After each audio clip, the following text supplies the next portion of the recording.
এরে আল্লাহ তাআলার বান্দা, জাহান্নামের আগুন সহ্য করার মতো কোনো ক্ষমতা কাহারও নাই। পৃথিবীর জমিনের ভিতরে আল্লাহ পাক রব্বুল আলামিন বলেন, এ বান্দা, পৃথিবীতে যে আগুন তোমরা দেখতেছো, যে আগুন দ্বারা তোমরা রান্না করো, সে আগুন কিন্তু জাহান্নামের আগুন হবে না। পৃথিবীর আগুনটা হলো গোল্ডেন কালার। তোমরা মনে করতেছ জাহান্নামের আগুনটা মনে হয় গোল্ডেন কালার হবে না। রে ভাই, না না, জাহান্নামের আগুনের কালার গোল্ডেন হবে না, জাহান্নামের আগুনের কালার লাল হবে না, জাহান্নামের আগুনের কালার সাদা হবে না, জাহান্নামের আগুনের রংটা হবে একদম কালো, একদম কালো, একদম কালো। এত তেজ জাহান্নামের আগুনের হবে। জাহান্নামের ধোঁয়াটা যদি দুনিয়ার মাঝে চলে আসে, পুরাটা দুনিয়া পুরে ছাইকার হয়ে যাবে। জাহান্নামের আগুন সহ্য করার মতো ক্ষমতা পৃথিবীর কোনো মানুষের নাই। এই জন্যে তো সাহাবায়ে কেরাম বেশি বেশি করে রোনাজারি করতেন, কান্নাকাটি করতেন, আর বলতেন, রব্বুল আলামিন, আল্লাহ, জাহান্নামের আগুন বরদাস্ত করতে পারবো না। আল্লাহ, তুমি আমাকে মাফ করে দাও। আল্লাহ, তুমি আমার জিন্দেগির গুনারে মাফ করে দাও। আল্লাহ, তুমি যদি আমাদেরকে মাফ না করো তাহলে আমরা কার কাছে যাব? আল্লাহ, তুমি জানো তো আমাদের কেউ নাই। পৃথিবীর জমিনের ভিতরে আমি তাকিয়ে দেখেছি রে মালিক, ভিক্ষুক যখন এক গরু যখন গিয়া ভিক্ষা না পাই, অপর করে গিয়া সে ভিক্ষা পাওয়ার আশঙ্কা করে। কিন্তু মালিক রে, আপনি যদি আমাদেরকে তাড়াইয়া দেন তাহলে আমরা কার কাছে যাব? কার কাছে গিয়া বলবো? আপনি যদি আমাকে তাড়াইয়া দেন তাহলে কার কাছে গিয়ে আমরা মাপ চাইব রে আল্লাহ? আমাদের দ্বিতীয় কোনো মাবুদ নাই, আমাদের দ্বিতীয় কোনো আল্লাহ নাই। ও আল্লাহ, আপনি মারেন, কাটেন, যাই আপনি করেন, আপনি কিন্তু আমাদের জিন্দেগির গুনারে মাফ করে দিয়েন। আল্লাহ বলে, বান্দা, এই পৃথিবীতে আমি আল্লাহ তোমাদেরকে পাঠাইছি শুধুমাত্র কেবলমাত্র আমি আল্লাহ পাক রব্বুল আলামিনের গোলামির জন্য। ওয়ামা খলাকতুল জিন্না ওয়াল ইনসা ইল্লা লিয়াবুদুন। এ বান্দা, একমাত্র শুধুমাত্র আমি আল্লাহ পাক রব্বুল আলামিনের গোলামির জন্য তোমাকে আমি আল্লাহ পাঠাইছি, অন্য কোনো উদ্দেশ্য আমি আল্লাহ পাঠাই নাই। ও বান্দা, তুমি কি মনে করেছো আফা হাসিবতুম আন্নামা খলাকনাকুম আবাসা ও আন্নাকুম ইলাইনা লা তুরজাউন? বান্দারে, তুমি কি ধারণা করেছো আমি আল্লাহ তোমাকে অযথা বানাইছি? আমি আল্লাহ তোমাকে অনর্থক বানাইছি? দুনিয়াতে তোমাকে আমি আল্লাহ অযথা পাঠাইছি না রে বান্দা।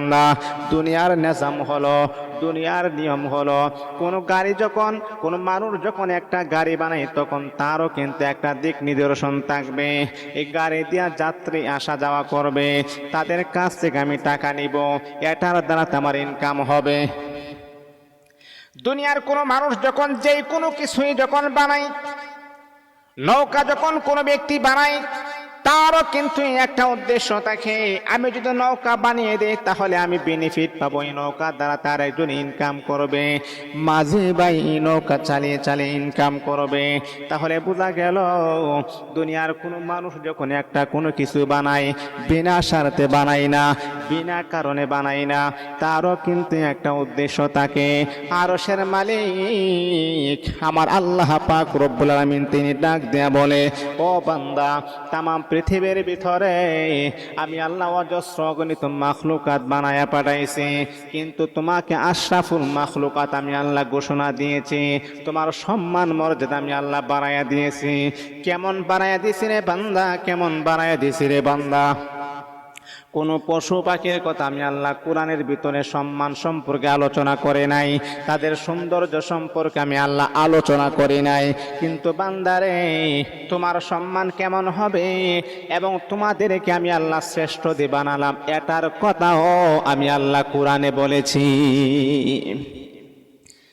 কিন্তু বান্দা শোনো, তোমার সম্মান, তোমার মর্যাদা যেমন করে আমি আল্লাহ পাক রব্বুল আলামিন বাড়িয়ে দিয়েছি, কিন্তু বান্দা তুমি যখন কোনো অন্যায় করবা, তুমি যখন কোনো অপরাধ করবা, তাহলে কিন্তু আস্তে আস্তে তোমার সম্মান কিন্তু আমি আল্লাহ পাক রব্বুল আলামিন দুনিশাত করে দেব।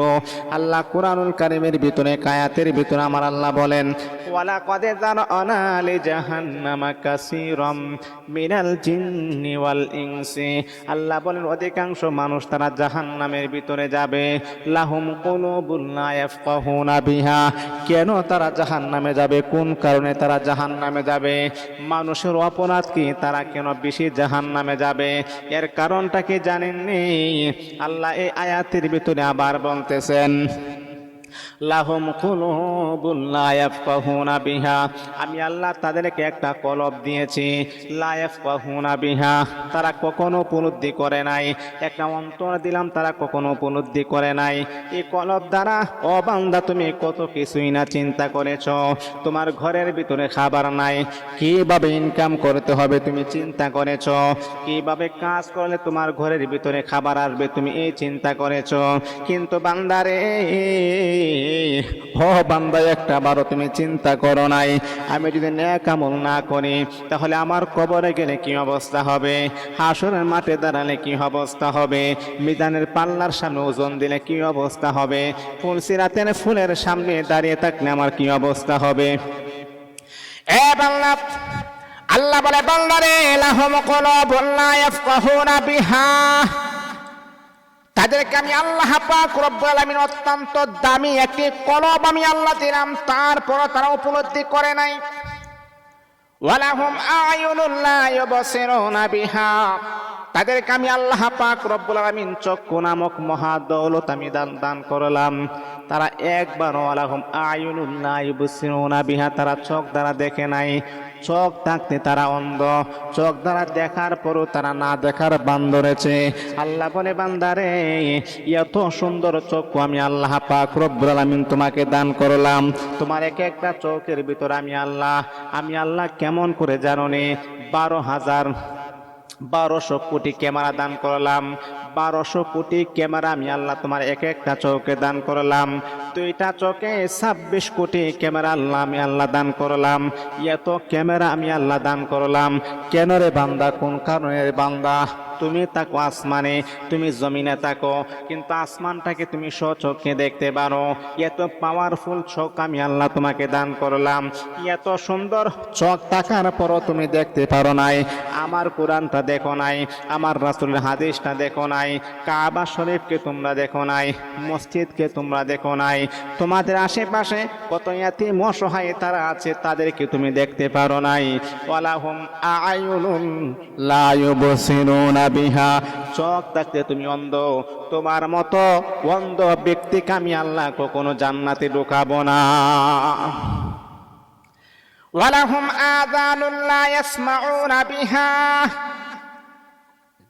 আল্লাহ বলেন তাদেরকে আমি আল্লাহ দুইটা কান দিয়েছিলাম। ওয়ালাহুম আযানুন লা ইয়াসমাউনা বিহা, দুইটা কান দিয়েছিলাম কিন্তু তারা শ্রবণ করে নাই। লা ইয়াসমাউনা বিহা, আমি আল্লাহর কোরআন শ্রবণ করে নাই, কোরআন তাফসিরের মাহফিল তারা শ্রবণ করে নাই, তারা শুনে নাই। আমি আল্লাহ এত সুন্দর কান দিয়েছিলাম, না তারা কান থাকতেও কানের মর্ম তারা বুঝে নাই। ও ফেরেশতারা রে, তাদেরকে যেমন করে আমি আল্লাহ পাক রব্বুল আলামিন সম্মান বাড়িয়ে দিয়েছিলাম, তাদের সম্মানটাকে আমি আল্লাহ আকাশচুম্বী করেছিলাম। ও ফেরেশতারা, যেমন করে আমি আল্লাহ মানুষের সম্মানটাকে আকাশচুম্বী করে দিয়েছি, তাদেরকে আমি আল্লাহ পাক রব্বুল আলামিন আশরাফুল মাখলুকাত বানিয়েছি। যেমন করে আমি আল্লাহ কোরআনে বললাম, ওয়ালাকাদ কাররামনা বানি আদম, আদম সন্তানদেরকে আমি আল্লাহ শ্রেষ্ঠত্ব দান করলাম। ও ফেরেশতারা শোনো, তাদেরকে আমি আল্লাহ বললাম, উলাইকা কাল আনআমি বাল হুম আদল, তারাই হচ্ছে চতুষ্পদ নিকৃষ্ট, চতুষ্পদ জানোয়ার চাইতে আরো নিকৃষ্ট, কুকুরের চাইতে আরো নিকৃষ্ট। এমন নিকৃষ্ট তারা জানেনি। একটা কুকুর হাসরের মাঠে তার কোনো বিচার হবে না, একটা গাভী হাসরের মাঠে তার কোনো বিচার হবে না, কিন্তু আমাকে আপনাকে আল্লাহ পাকের কাঠগড়ায় দাঁড়াতে হবে। তাহলে তো আমাদের চাইতে কুকুর বড় শ্রেষ্ঠ, তার কোনো বিচার হবে না। কিন্তু আপনি যদি জান্নাতি হন তাহলে কুকুরের চাইতে আপনার দাম বেশি, অন্য প্রাণীর চাইতে আপনার দাম বেশি। আর যদি আপনি জাহান্নামী হয়ে যান তাহলে একটা কুকুরের চাইতে আপনি বড় নিকৃষ্ট হয়ে গেছেন। যেমন করে তাদের সম্মান, তাদের মর্যাদা আমি আল্লাহ পাক রব্বুল আলামিন আকাশচুম্বী করে দিয়েছি, তেমন করে তারা যদি জাহান্নামী হয়ে যায়, জাহান্নামের কাঠগড়ায় যদি তারা দাঁড়িয়ে যায়, তাহলে তাদের সম্মান ধূলিসাৎ হয়ে যাবে, তারা মাটির সাথে মিশে যাবে। ও মুসলমান বন্ধু, শুনেন, দিলের কান লাগিয়ে শুনেন, জাহান্নামের আগুন বরদাস্ত করার মতো ক্ষমতা যেহেতু আমাদের আপনাদের নাই, কাহারও কোনো ক্ষমতা নাই। সময় থাকতে এখন আমরা নামাজ পড়ি, আমার নবী জীবনে কোনোদিন নামাজ ছাড়ে নাই। আমরাও যদি আমার নবীকে মহাব্বত করি তাহলে আমরা কখনো নামাজ ছাড়ব না। আমার নবী জীবনে কোনোদিন মিথ্যা কথা বলে নাই, আমরা কখনো মিথ্যা কথা বলবো? আমার নবী জীবনে কোনোদিন পরনিন্দা করে নাই, সুগুল করে নাই, আমরা কোনোদিন করব না। আমার নবী কোনোদিন দাঙ্গা হাঙ্গামা করে নাই, আমরা কখনো কোনোদিন করব না। আমার নবী কোনোদিন এমনকি কাহারো হক নষ্ট মেরে খাই নাই, কাহারো হকে আঘাত দেই নাই। গরিবদেরকে আমার নবী বড় সম্মান করতেন, আমরাও সম্মান করব। অন্যের হক কখন নষ্ট করব না। ভাইয়ের হককে আমরা সুন্দরভাবে বুঝাইয়া দিব, বোনের হক সুন্দরভাবে আমরা বুঝাইয়া দিব। কিন্তু এখন এমন হয়ে গেছে, ভাই তার বোনের হক আদায় করে না। শুনেন, বাবা তার মেয়ের হক আদায় করে না, বাবা তার সন্তানের হক আদায় করে না। আপনি যতই নামাজ পড়েন, যতই কোরআন তেলাওয়াত করেন, শুনেন, যদি আপনার সন্তানের হকগুলা যদি আদায় না করেন, এটার জন্যে আল্লাহ পাকের আদালতে আপনি আসামি হয়ে যাবেন। এই জন্যে মুহতারাম হাজিরিন, যেহেতু জাহান্নামের আগুন বরদাস্ত করার মতো কোনো ক্যাপাসিটি আমাদের নাই, এই জন্য সময় থাকতে আমরা ইবাদত করি, আল্লাহ পাকের কাছে ফিরে যাই, তাহলে এটাই আমাদের জন্য সবচাইতে